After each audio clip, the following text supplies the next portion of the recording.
Welcome to RTV. నేను మీ పవన్ వాయిదేవ్. తెలంగాణ రాష్ట్ర రాజధానిలో కిడ్నీ కలకలం రేపుతోంది. రాచకొండ కమిషనరేట్ పరిధిలో సరూర్ నగర్ లోని అలకనంద ప్రైవేట్ హాస్పిటల్లో కిడ్నీ మార్పిడులు జరుగుతున్నట్లు పోలీసులకు ఫిర్యాదు రావడంతో వారు వైద్య ఆరోగ్య శాఖ అధికారులతో కలిసి రంగంలోకి దిగి గుట్టు రట్టు చేశారు. ఎప్పటి నుంచి వ్యవహారం కొనసాగుతుంది, ఎంతమందికి కిడ్నీ మార్పిడి చేశారనే కోణాల్లో పోలీసులు లోతుగా విచారణ జరుపుతా ఉన్నారు.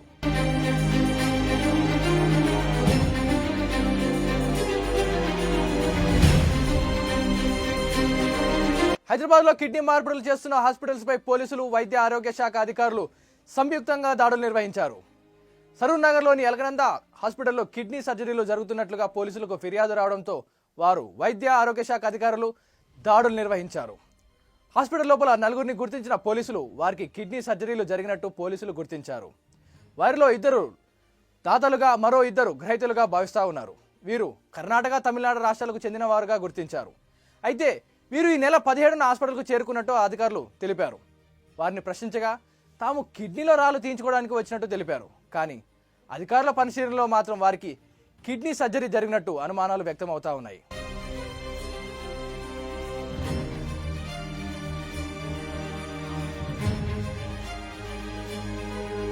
నలుగురికి కిడ్నీ మార్పిడి జరిగిందా అనే విషయాన్ని శాస్త్రీయంగా నిర్ధారించేందుకు గాంధీ హాస్పిటల్కు తరలించారు పోలీసులు. ఈ పరిణామంతో అలకనంద హాస్పిటల్ని సీజ్ చేశారు పోలీసులు. అయితే ఈ అలకనంద హాస్పిటల్ గత 6 నెలల క్రితమే ప్రారంభం కాగా ఈ హాస్పిటల్లో చిన్నపాటి వైద్య చికిత్సలకు మాత్రమే అనుమతి ఉంది. ఇది కేవలం 9 పడకల హాస్పిటల్ మాత్రమే అని ఆరోగ్య శాఖ అధికారులు తెలిపారు. అయితే ఇక్కడ కిడ్నీ సర్జరీలు వంటి వాటికి అనుమతి లేదని గుర్తించారు పోలీసులు.